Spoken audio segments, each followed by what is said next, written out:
자, 경영 자본과 경쟁 우위인데요. 자, 핵심 전략 핵심은 결정적인 순간에 결정적 자원을 동원하는 힘이다 이렇게 표현했는데요. 자, 경쟁 우위의 원천에 들어서기 위해서는 높은 수익률을 내야 되겠죠. 그러려면 유리한 산업 구조 뭐가 있을까요? 진입 장벽이 높아야 되겠죠. 그래서 진입 장벽을 높이는 방법으로는 특히나 브랜드 가치가 높으면 진입 장벽이 높아서 어떻게 되겠습니까? 어떻게 보면 잘 들어오지 못하겠죠. 다른 어떤 업체들이. 그 다음에 독점을 한다. 이게 어떻게 보면 불법입니다. 불법은 불법이지만 그만큼 경쟁력이 있기 때문에 다른 업체들이 전혀 손을 못 대는 거죠. 그런 건 전체 내용을 봤을 때 그만큼 다른 업체들이 하는 데가 없다라고 보면 되겠습니다. 그죠? 그래서 시장 점유율이 독점하면 좋겠고, 그 다음에 구매자는 공급자의 힘인데, 이게 바로 뭐냐면 이제 소비자 단체가 있다든지 아니면 공급업체가 잘 결성되어 있다면 결국은 사업을 일으키는데 정말 도움이 많이 됩니다. 그래서 고깃집을 하는데 좀 무한 리필을 합니다. 그래서 어떻게 이렇게 저렴한 가격으로 소비자에게 공급을 할 수 있습니까? 이랬더니 아버지가 또 축업을 합니다. 이렇게 되는 거죠. 또 아니면 뭐 친인척이 그런 관련 도매 사항을 합니다. 그래서 고기를 저렴하게 이렇게 수급을 받을 수 있습니다. 라고 말하는 것처럼 바로 공급업자의 힘입니다. 이런 부분이 동원됐을 때 기업의 어떤 규모나 자금 동원 능력 이런 부분이 영향을 주겠고요. 그 다음에 경쟁에서 우위를 비용을 아주 낮출 수 있겠죠. 그래서 비용을 낮추는 데 있어서의 영향은 공장 규모를 대량으로 생산해서 판매하는 경우에 비용의 우위를 점할 수 있습니다. 그죠? 그래서 공정 기술을 또 단계를 없앤다면 그렇게 될 수도 있고요. 그 다음에 차별화 우위입니다. 완전히 상품이나 기술력, 마케팅, 여러 가지 유통망, 서비스 이런 모든 것들이 차별화되어질 때 결국은 소비자가 그 회사의 제품을 구매를 할 수 있지 않겠습니까? 그래서 예를 들면 자동차 예를 들면 커피의 예를 들면 다 다르지 않습니까? 커피가 똑같은 커피가 아니라 각 브랜드마다 에젤리너스 여러 가지 커피 많지 않습니까? 브랜드가 그런 어떤 스타벅스라든지 그죠? 이디야라든지 커피베이라든지 이런 커피 회사들만의 커피 맛이 동일하지는 않을 겁니다. 각자의 브랜드가 있기 때문에 그 브랜드에 맞춰서 소비자가 아마 그 선호도가 달라지지 않을까라는 생각이 들거든요. 그래서 어떻게 보면 고급 브랜드를 이미지한 스타벅스가 그렇게 전 세계적으로 확장되고 우리나라의 많은 곳에 프랜차이즈가 승행하는 걸로 봐서 그 하월드 슐츠라는 그 CEO가 어떻게 보면 고급 브랜드의 어떤 커피 맛을 잘 가져가지 않았나. 매장의 구조도 어떻게 보면 고급스럽게 잘 시스템을 구축하지 않았나라는 생각도 들고요. 결국은 이런 겁니다. 결국은 차별화라는 것은 결국은 하루아침에 되는 건 아니지만 결국은 어떤 것이 차별을 꾀할 건가, 시스템의 차별한지 유통의 차별한지 이거 정확하게 가져가야 됩니다. 제품에 대해 차별한지 그런 부분이 결국은 창업을 일으키는 거고요. 자, 이게 이제 마이크로폴트의 5 First인데 결국은 이 5가지가 어떻게 보면 기업 창업을 했을 때 경쟁력입니다. 방금 말한 대로 공급자의 결속력, 구매자의 결속력이 좋으면 싼 원료를 공급할 수 있고 소비자가 많으니까 잘 사줄 수 있겠죠. 그 다음에 기존의 경쟁사와의 어떤 경쟁을 하기 위해서는 경쟁사 분석을 잘해야 될 것 같고, 자, 중요한 거는 이제 신규 진입. 아까 얘기했지만 신규 진입을 못하게 막으려면 아까는 특허나 또 뭐가 있겠습니까? 규모의 경제. 엄청나게 공장 크게 규모의 경제를 하면 진입 장벽이 높을 수밖에 없죠. 그러니까 안 들어오는 거죠. 그래서 절대 비용의 우위를 잇다든지 자본 소유랑 이런 부분에서 강하게 많은 규모의 경제를 가지고 있으면 어떻게 됩니까? 싼 저원가 전략을 펼쳐가지고 결국은 마지막에 살아남는 그 기업이 결국 경제에서 우위를 점하는 경우도 있죠.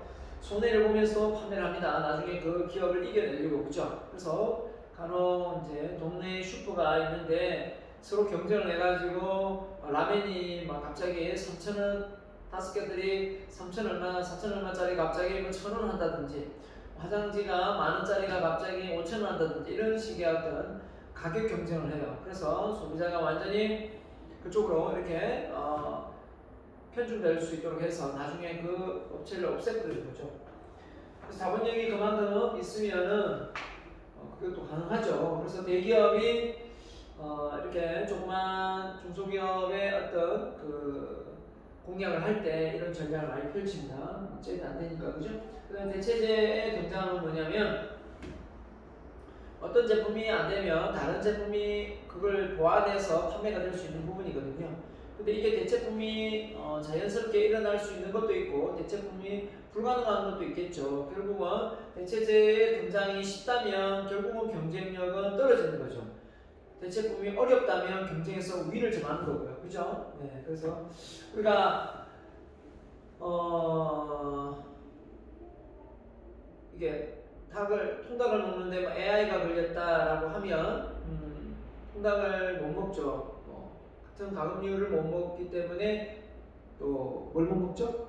오리고기도 못 먹고 하여튼 못 먹습니다. 그럴 때 뭘 먹죠? 우리가 돼지고기를 먹는다든지, 그럼 돼지 또 관련 콜레라가 걸리면 또 못 먹습니다. 다시 닭을 먹죠. 이런 식이 되겠고, 아니 피자를 먹을 수도 있고 여러 가지 대체품이 나올 수 있습니다.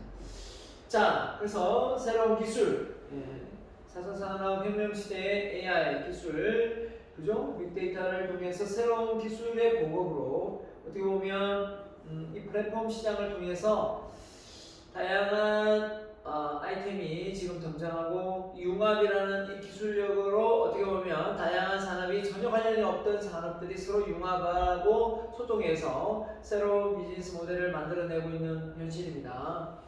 그렇기 때문에 이 융합을 잘 활용하면 아이템은 진짜 무궁무진하게 많이 일어날 수 있는 것 같습니다. 지금 보세요.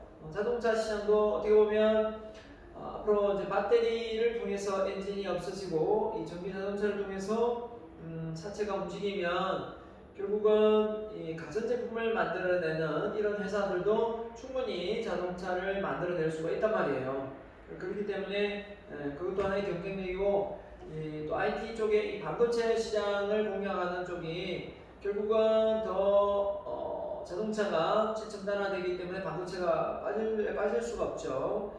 그래서 현대자동차가 중국에서 반도체가 공급이 늦어져서, 그죠? 자동차 생산을 가동을 멈추는 그런 부상사도 일어나는 거거든요. 아무튼 그런 기술력의 바탕을 둔 사업 아이템이 지금 많이 등장하고 있는 현실입니다. 그래서 모방 기업의 위협, 모방을 쉽게 할 수 있느냐 없느냐, 특허를 내놓으면 모방을 할 수가 없죠. 네. 자, 한 제품이 영원한 기업의 효자 상품이 될 수는 없다. 그죠? 네. 그래서 새로운 제품을 창조하기 위하여 공정의 혁신, 자재의 혁신, 제품의 혁신, 사람의 혁신이 필요하다. 이렇게 되네요. 자, 내부 영향 요인이 뭐가 있느냐 보면, 이제 창업가의 개인의 성격 특성, 심리적 요인과 영양, 비심리적 요인에 의해 결정된다 했는데요.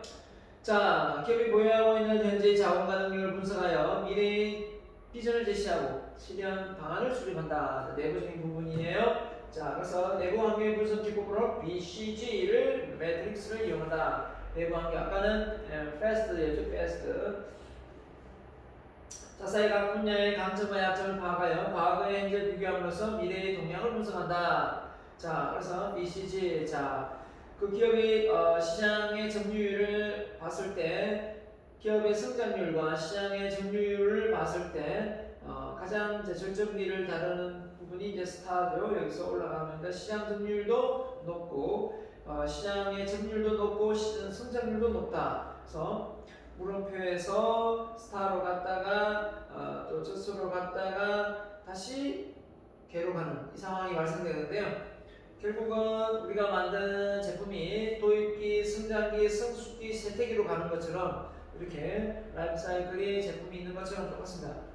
그래서 결국은 우리가 방금 말한 대로 도입기, 성장기, 성숙기, 세태기가 방금 BCG 했죠? 문제야, 퀘스천을 다른 말로는 문제야, 스타, 키카우, 그 다음에 개라고 했지 않습니까?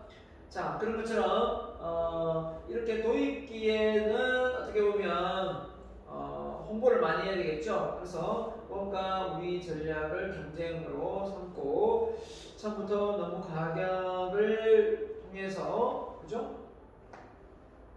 너무 비싸게 들어가서도 안 될 것 같고, 성장기에는 스타, 시장 계획책을 통해서 차별화된 디자인, 성숙기에는 게시카고에서 신제품 개발해서 자, 수요가 상당히 확대되는 시기죠. 자, 이럴 때 이제 청산을 하든지 아니면 M&A를 해서 인수합병을 통해서 새로운 기업을 또 합병해서 마케팅 전략을 펼칠 수도 있고 시장을 다각화할 수도 있고 해외 수출도 할 수 있고 이렇게 됩니다. 그래서 새로운 틈새 시장, 니치마켓을 통해서 새로운 블루오션 전략을 찾아내는 것도 전략이겠죠. 이렇게 계속하면 망할 수밖에 없죠. 제품이 되든 조직이 되든. 자, 그래서 내부의 항명료의 차별화 전략, 원가 주도 전략, 집중화 전략 어디에 포커스를 둘 것인가. 자, 그래서 차별화는 많죠. 차별화는 뭐 이미지부터 시작해서 다양한 면의 차별화를 꾀할 수 있습니다. 그래서 경쟁사를 제대로 분석해야 어떤 부분이 기술적인 부분에서 제품의 부분에서 상표의 부분에서 브랜드적인 부분에서 차별화가 있어야 되겠죠. 그 다음에 원가 주도입니다. 경쟁보다 낮은 원가로 제품과 서비스를 제공한다. 그래서 공급자의 교신력 아니면 규모의 경제, 공장 크게 해서 다품종 대량 생산을 통해서 단가를 확 낮추는 거죠. 시설과 장비 이용률을 증대시키고 아니면 어떻게 되어 있습니까? OEM 방식으로 외주를 줘서 또 단가를 낮출 수도 있습니다. 왜냐하면 또 공장을 크게 짓고 하다 보니까 오히려 비용이 더 많이 발생될 경우도 없지 않아 있거든요. 그래서 이용률을 증대시키고 간접 투자를 줄이고, 그죠? 그 다음에 노동 집약적인 개인 서비스 판매 인력을 감축하는 이런 행위를 통해서 어떻게 보면 단가를 낮춘다 이거죠. 노무비를 줄이면서. 자, 이건 뭐 최악의 시나리오이긴 합니다만은. 자, 그 다음에 집중화 전략은 틈새 시장입니다. 어느 연령대의 공약을 들어갈 수도 있고, 이치마켓이니까 정문화된 고객에게 10대 의사, 연예인 또는 경쟁사가 강하거나 무시하는 시장. 그래서 남들이 하지 않는 그런 공간, 그런 제품, 그런 서비스, 그런 틈새 시장을 찾아서 공략을 하는 겁니다. 자, 이렇게 예리하게 잘 판단해서 하려면 상당히 매인 눈으로 다른 관점을 볼 수 있는 그런 마인드가 절실히 필요하다고 봅니다. 자, 그래서 그 다음에 비심리적 요인이 뭐가 있느냐? 방금 심리적 요인도 삶의 경험 정도. 자, 이것도 무시 못하죠. 그 사람이 어떤 경험을 하고 어떤 노하우를 가지고 있는지 모르잖아요. 경험이 새로운 기술과 습을 좀 더 쉽게 이해하고 적용할 수 있으므로 창업 기회를 발견할 가능성이 크다. 맞죠? 그 다음에 사업의 네트워크. 누구를 알고 있느냐죠. 많은 전문성을 가진 사람, 다양성에 대한 불확실성의 정보를 제거하고 정확하고 필요한 정보를 빠르게 확보할 수 있는 네트워크. 그리고 또 상당히 좋은 아이템을 또 찾아낼 수 있는 사업의 기회를 발견할 수 있는 나는 별로 관심 없는데 주변에서 이런 아이템을 줘서 그걸 통해서 또 사업을 일으킬 수도 있는 부분이죠. 자, 그래서 가장 중요한 것은 경험이다. experience다. 라고 했고요. 그래서 우리가 어떤 경험이 필요하냐? 교육 경험, 그죠? 교육과 경험, 취미다. 이렇게 했는데, 여러분이 이제 경험은 뭐 아르바이트가 있겠고, 인턴도 있을 수 있고, 뭐가 있습니까? 여러분 부모님의 뭐 일을 또 체험할 수도 있고, 그죠? 또 뭐 다양하게 많습니다. 체험할 수 있는 공간은. 그래서 취미도 할 수도 있고, 경험이 많은 기업가는 기회가 완전히 형성되지 않았을 때 경험을 바탕으로 기회가 형성되어 나갈 패턴을 미리 포착한다. 그래서 미래에 대한 해안이죠. 그러니까 이미 남들이 다 하는 거 보고 하면 이미 늦죠. 그래서 이미 될 것 같은 걸 보고 먼저 선점해서 모험을 해야 됩니다. 그렇죠? 그렇지 않고서는 결국은 돈을 벌 수가 없는 거죠. 예, 남들 다 하고 오르고 다 할 때 그때 하면 이미 늦습니다. 그래서 그렇기 때문에 미래를 예측한다는 것은 참 어려운 일이지만 그래도 공부를 하다 보면 그 분야에 어느 정도의 배경 지식이 쌓이면 엘빈 토플러가 뭐 제3의 물결, 제4의 물결을 맞춘 것처럼 맞출 수가 있습니다. 여러분 머릿속에서도. 그렇기 때문에 너무 낙심하지 말고 항상 배움의 자세를 갖고 새로운 정보에 노출되어 있으면 새로운 아이템을 찾아내는 데는 무리 수가 없다고 생각합니다. 사업의 성공. 그죠? 한 분야의 경험을 살려서 이를 다른 기술과 마케팅 노하우와 결합시킬 때 가능하다. 한 분야의 경험. 그래서 전문가 되는 뭐였습니까? 전문가 되는 집중, 반복, 끈기거든요. 한 분야에 집중해서 끈기 있게 뭐 하면 됩니까? 계속 집중, 반복하고 끈기 있게 하면 되거든요. 그래서 경험을 살려서 다른 기술과 마케팅 노하우를 잘 결합하면 된다. 좋은 아이템이 있고 좋은 내용이 있지만 마케팅 능력이 부족해서 자기가 가지고 있는 아이디어가 잘 알려지지 못하는 경우도 허다하게 많이 있습니다. 정말 억울한 수도 있죠. 그죠? 억울할 수도 있습니다.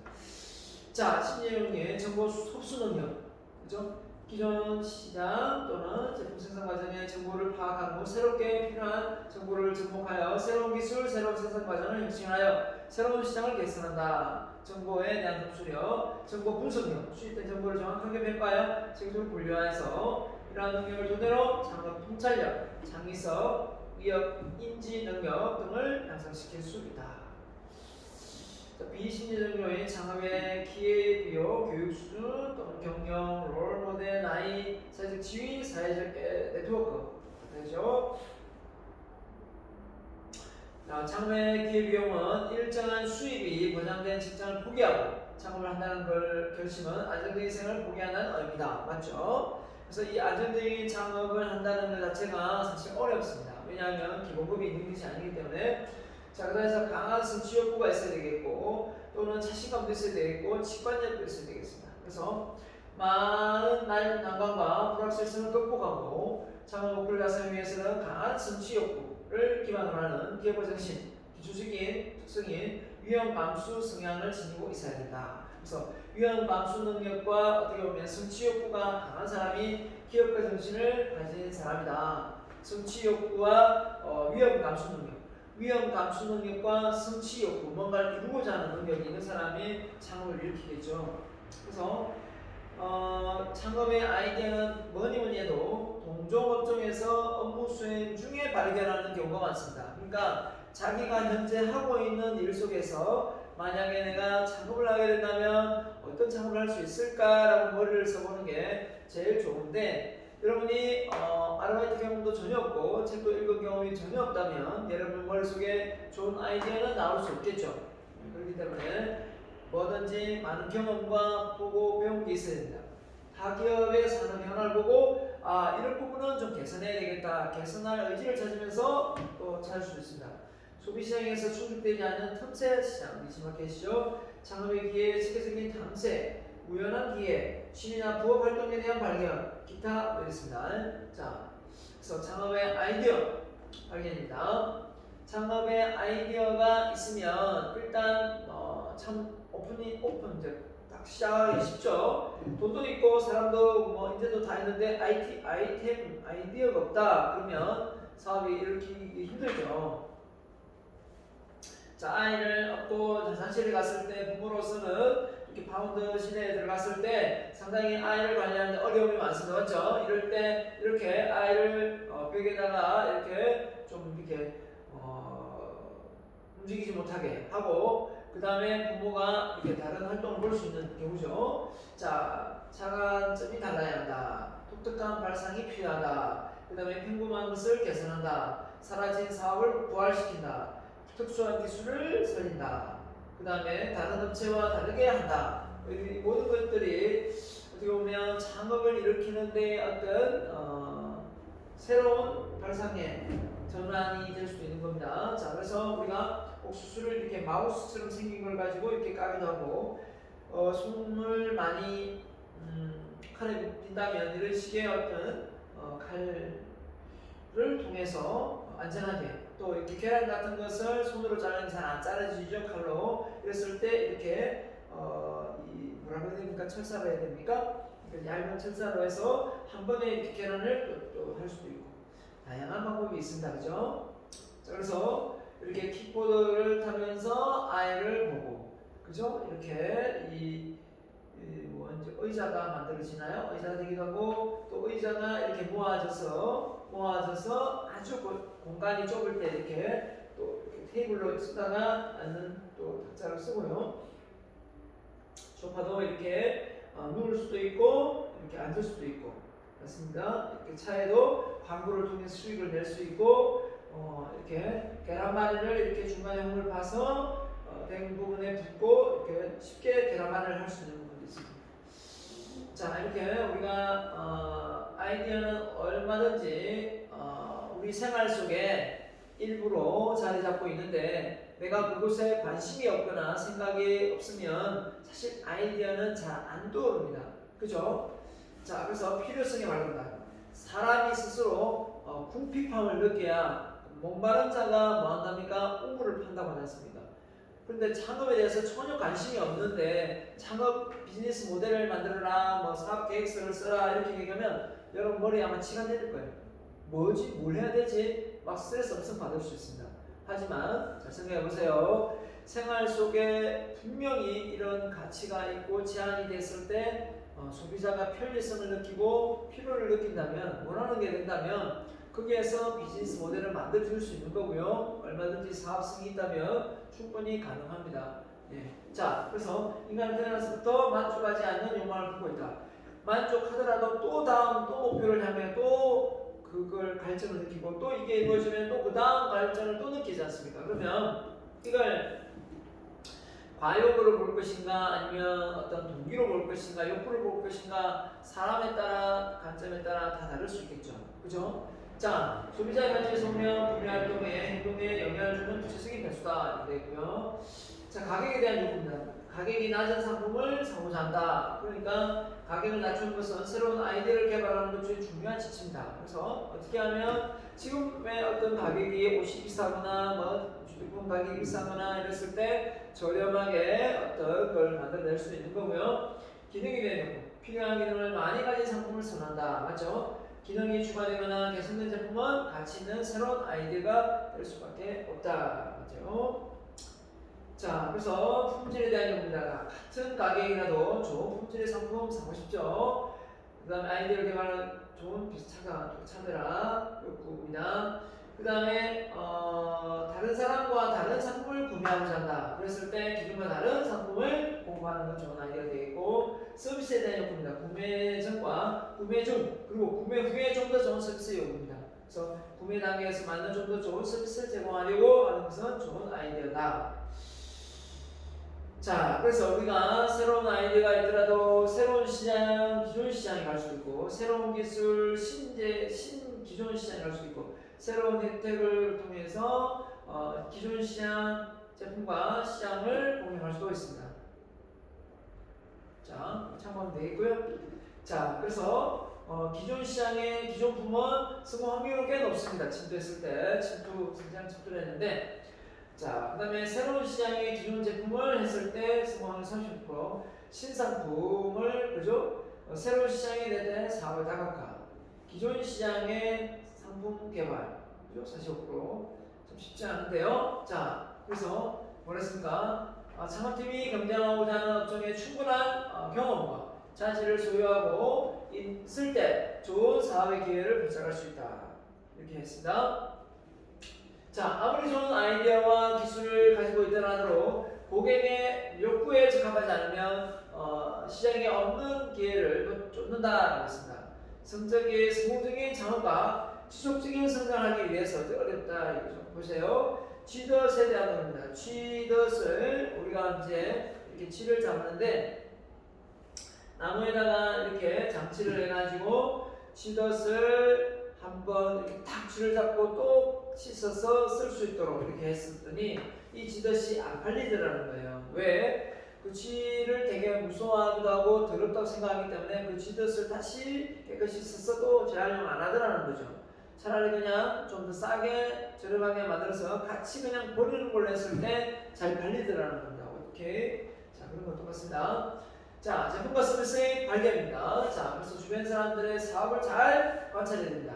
존재하는 사업 중에서 뭐뭐하거나 약간 변형되어 뭔가 새로운 걸 만들어낼 수 있다면 이게 새로운 비즈니스 모델이 될 수 있겠죠. 자, 그 다음에 성공한 사람들에게 묻습니다. 진지하게 경청하면서 이거 당신은 어떻게 해서 부자가 됐습니까? 저에게도 그런 부자가 되는 방법을 좀 가르쳐 주십시오. 이렇게 표현한 거죠. 해외 동향입니다. 외국에 나가보면 국내 수입하면 잘 팔릴 것 같습니다. 오히려 상품과 국내에 경우가 많습니다. 이럴 때 외국에서도 됐으면 우리나라도 된다. 이거죠. 신기술의 영향입니다. 새로운 기술이 개발되고 그 결과로 발생해야 될 생활의 변화한 현상을 예측할 수 있습니다. 자, 그래서 전시의 참고입니다. 전시회는 새로운 제품, 특정 분야의 사업 및 기술 동향을 매우 효율적으로 볼 수가 있습니다. 자, 지방 고유 기능과 제품의 상황입니다. 활용입니다. 특정 지방의 특별한 기능, 특산물은 좋은 아이디어입니다. 그죠? 그래서 자신에게 잠깐만 사업 아이디어 빠방 볼까요? 내가 하고 있는 중에 가장 즐기는 거, 내가 하고 있는 것 중에 가장 즐길 수 있는 것처럼 일하는 거, 그게 가장 적합한 아이디어고요. 잘하는 제품이나 공정, 취미나 여가활동 중에 찾을 수 있고, 생활에서 여유가 생긴다면 하고 싶은 일은 무엇인가 하면서 생각할 수도 있고, 또 주변의 인적 자원을 이용해서 할 수 있는 사업은 무엇인가, 자, 이렇게 생각해 보면 됩니다. 결국은 가장 적합한 아이들은 사람마다 다를 수 있기 때문에, 자, 창업 시기는 창업자의 적정 연령은 몇 살이면 좋은가, 몇 살에 사업을 일으킬 때 가장 잘 되는가라는 걸 언제 적정 시기는 그건 알 수가 없죠. 하지만 자, 연령대별로 시험에 나올 수 있습니다. 연령대별로 뭡니까? 창업의 유형은 달라질 수밖에 없더라 봅니다. 20대는 모험 창업을 하지 않습니까? 자신의 전공, 직업과 관계없이 어떤 분야를 선택하여 창업해도 선택 결과는 달라지지 않는다. 이렇게 했습니다. 두 번째입니다. 선택 창의입니다. 선택 30에서 35세. 자신의 적성과 업무와 상황에 어느 정도 고려하여 선택적인 아이디어를 선택한다. 또 36세 40입니다. 사회생활 일정 분야에서 자기가 닦아놓은 기반을 최대한 활용하여 아이디어를 선택한다. 이렇게고요. 41에서 50세입니다. 전문 창업입니다. 환경을 불문하고 자신의 전문 분야를 최대한 살려서 아이디어를 선택한다. 자, 안전창업 51세는 넘습니다. 보험이 전혀 없는 안전등 사업을 선택하여 아이디어를 선택합니다. 자, 그래서 모험 창업, 선택 창업, 기반 창업, 전문 창업, 그 다음에 안전 창업 이렇게 되어 있습니다. 순서 모험, 선택, 기반, 전문, 안전. 자, 그래서 하나씩 보면 20대는 펄펄 끓는 청춘이고 사업을 일으키면 되게 큰 손해가 없을 수 있죠. 왜냐하면 나이가 적기 때문에 큰 돈을 가지고 시작하는 건 아니잖아요. 그죠? 그래서 자기의 전공, 자, 직업 관계없이 어떤 분야를 선택할 창업이라도 선택의 결과는 다르지 않는다. 그죠? 실패하더라도 재기 가능성이 아주 크다. 맞죠? 장점이죠. 신세대 벤처기업의 사람들이 20대에 속한다. 와우! 그죠? 자신에게서 추진력을 바탕으로 성공한다. 그 다음에 31세, 35세. 자신의 업무와 적성, 상황에 어느 정도 파악하는 그런 부분. 대부분 가정을 꾸리고 있는 20대 창업보다 선택폭이 적다. 이고요. 그 다음에 36세, 40대 창업 기반. 사회생활과 인적분야에서 자기가 닦아놓은 기반을 최대한 활용한 아이디어를 선정한다. 그렇습니다. 그 다음 40살, 50살. 연령적은 학력을 불문하고 자신의 분야에 최대한 실무 전문성까지를 충분히 활용해야 창업 아이디어를 다해내고 51세 창업은 어떻게 되냐? 사회적인 연륜과 전문 지식은 풍부하나 오히려 행동보다는 생각을 기록하는 면이 있습니다. 그래서 창업에 실패하면 힘든 노후를 보내게 된다는 단점이 있을 수 있습니다. 그죠? 네, 있을 수 있습니다. 그래서 아이템 개발과 사업 초기. 자, 창업의 승패를 결정하는 가장 중요한 요인 중 하나가 바로 창업 투자자들의 아이템, 사업 잠재 능력을 평가하는 투자를 결정하고 이들이 모이는 정보는 아이템의 어떤 매력도가 작용된다. 그렇습니다. 그래서 시장 고객의 니즈를 잘 파악하여 보유한 아이는 어떻게 보면 시장과 고객의 니즈에 적합한 스팟을 보유한 아이템이 성공한다. 자, 그리고 가장 효과적인 방법이 바로 발로 뛰면서 조사하는 거다. 발로 뛰면서 본인이 하고자 하는 의지, 그 업종에서 가지고 있는 호감도 정도에 따라 적성에 맞는 아이템을 할 수 있습니다. 본인이 좋아할 수 있다고 생각하는 이 아이템을 후보군으로 정하여 10개 후보 아이템을 조사합니다. 그죠? 그러고 나서 아이템별로 사업성, 수익성, 안정성, 경제, 필요 자금 등을 따져 점수를 매긴 후 상위 1에서 3%를 한번 뽑자. 선택한 아이템에 대해서 경험자, 전문가들의 의견을 반영해서 유망 업종이 아닌 창업 비용에 필요한 자금을 조달할 수 있는지를 판단해 보는 후 진행을 한다. 그래서 유망 업종이 무엇이냐라고 한다면 장래성, 성장성, 시장성, 수익성, 안정성, 성공 가능성 이걸 다 유망 업종이라고 해요. 유망 업종의 기본 아이템 세상의 어떤 모습을 모든 요소를 그죠? 맞춘 안전한 유망 종목은입니다. 유망 업종이란 성공이 보장되는 업종이라보다는 기본적인 시장이 존재하여 비수기가 없고 경기가 침체되지 않을 뿐만 아니라 수익이 지속적으로 발생하는 업종이다. 유망 업종 이렇게 쓰면 됩니다. 그래서 창업종 선정 시 유의사항. 자, 객관적으로 봐야 되겠죠. 주관적으로 보면 안 되겠죠. 객관적으로 종목에 대한 반응을 검증드리다. 유행성 사업의 선택에 참여하는 것이 아니다. 그 다음에 자기 자본을 초과한 과다한 창업비를 필요한 것은 아니다. 그 다음에 적성에 맞지 않은 사업은 아닌가. 적성. 그 다음에 철저히 수익성을 다져보고 시작한다. 너무나도 고도의 사업성에 참여하여 하고 있는 일을 한가. 창업할 때 업종이 한 현장 경험을 할 것인가. 그 다음에 쉽게 돈을 벌 수 있다고 생각하는 종목인가. 그 다음에 경제 업종과 비교해 우위에 하고 갈 종목인가. 그 다음에 창업할 때 종목에 대한 권리금을 과다하게 요구하지는 않은가. 자, 그래서 종목의 시장성과 사업성을 파악해 보았는가 이런 겁니다. 자, 그래서 창업자의 능력을 먼저 고려해봐야 되겠죠. 상권 분석, 상권 입지, 선정의 용익성과 적합성 방법이고요. 그 다음에 투자의 비용은 2에서 3년 네, 해수 가능하고 수익 전망과 손익 분기점 투자 대비 다 수익이 들어오는 그 시점이죠. 그 다음에 또 뭡니까? 이 수익성 전망과 손익 분기점, 신뢰 공간 장비 등 고정비의 지출에 대한 부분도 있겠네요. 그죠? 자금 조달, 지속 등 지속 중인 공모의 요인이 성등 그죠? 상부성이 우수하다. 자, 마지막으로 그래서 창업의 목적, 성격이 뭐냐? 그래서 기존 제품과 질성이 없는 새로운 제품인가? 오케이. 시속에서 경쟁 우위를 구현할 수 있는가? 유연성 제품의 경쟁성보다 좋은 가격을 받거나 낮은 원가에 생산할 수 있는가? 이런 겁니다. 그죠? 다 따라갈 수는 없잖아요. 그죠? 그래서 적성과 능력입니다. 적성 능력. 다음 해당 업종에 체크를 해보면 내가 참가하는데 어느 분야 시장성이라든지 수익성이나 상품성 의미 있는 부분을 알 수가 있습니다. 그래서 비용보다 수는 많은가요? 적은가요? 이건 사람마다 알겠네요. 그죠? 네. 자, 그래서 우리가 가지고 있는 이런 내용들을 다음 시간에 더 많이 소개하도록 하겠습니다. 자, 그래서 창업의 아이템 평가. 자, 이 부분은 다음 시간에 이어서 강의를 진행하도록 하겠습니다. 감사합니다.